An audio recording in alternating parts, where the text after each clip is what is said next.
न्यायाचं, नीतीचं, सद्धर्माचं राज्य निर्माण केलंय. ज्या अफजल खानाच्या तावडीतून तुमचे बादशाह थोडक्यात बचावले आणि घाबरून पळून आले, त्या अफजल खानाला उभा फाडलाय आम्ही. हे विसरू नका.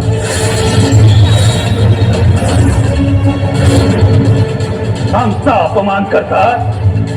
मराठी शाहीचे मानकरी म्हणजे मार खाऊ मुघल सरदार वाटले की काय तुमच्या बादशाह? आम्ही आमचं राज्य आमच्या मनगटाच्या बळावर आणि समशेरीच्या जीवावर उभं केलंय. तुमच्या बादशाहसारखे बापा भावांचे मुर्दे पाडून आईच्या सिंहासनावर बसलेलो नाही आम्ही. म्हणूनच तुमच्या या बादशाहची खिल्लत आम्हाला मंजूर नाही.